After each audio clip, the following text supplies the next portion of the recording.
嗨，各位朋友，大家好。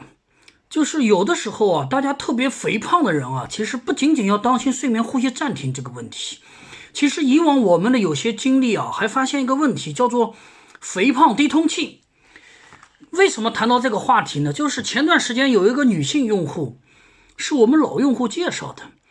这个女性用户呢，体重非常大，1.63米的身高，240斤。当时其实我就想起来，我们曾经有一个用户，也是一个女的，体重真的也是非常大，也是200多斤的人，220斤吧。那个女孩个子不大高，非常的胖。她为什么找到我呢？其实就是因为睡眠呼吸暂停，还有肥胖低通气。肥胖低通气是个什么疾病呢？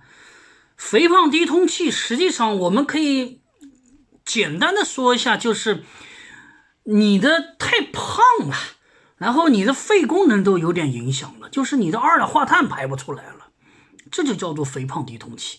二氧化碳排不出来，这个东西就叫做高碳酸血症啊。二氧化碳在身体里就变成碳酸了，这个碳酸对健康是危害非常大的呀。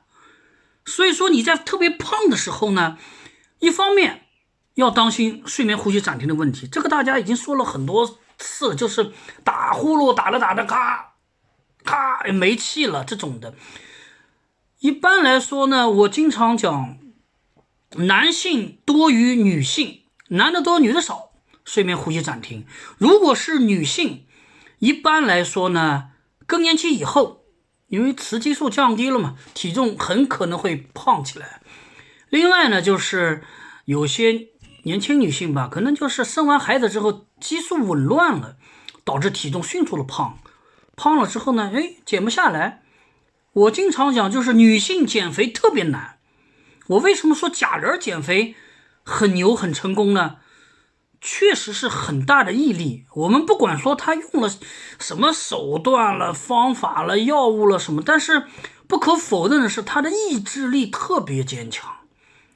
因为女性减肥真的比男性要太难了，因为这个雌激素的问题、生理结构的不同，导致了减肥太难了。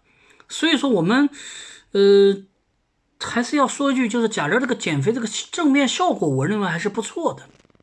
减肥很重要，就是如果说你体重太大，不光是男的女的啊，你的 BMI 大于30了，或者说你的体重超过了正常年龄的人，比如说像我这个身高，我1.73米的身高，如果我体重是250斤、300斤，那肯定是不正常的。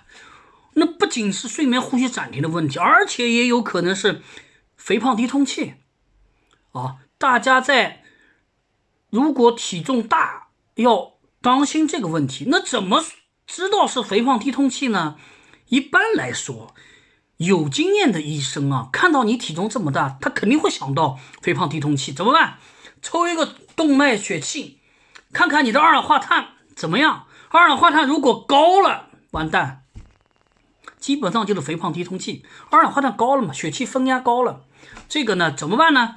肥胖低通气用的呼吸机跟睡眠呼吸暂停的呼吸机是不一样的。睡眠呼吸暂停，我经常说95%的人单水平全自动就 OK 了，没有问题，你的鼻子特别好的睡着解决问题。那如果肥胖低通气怎么办呢？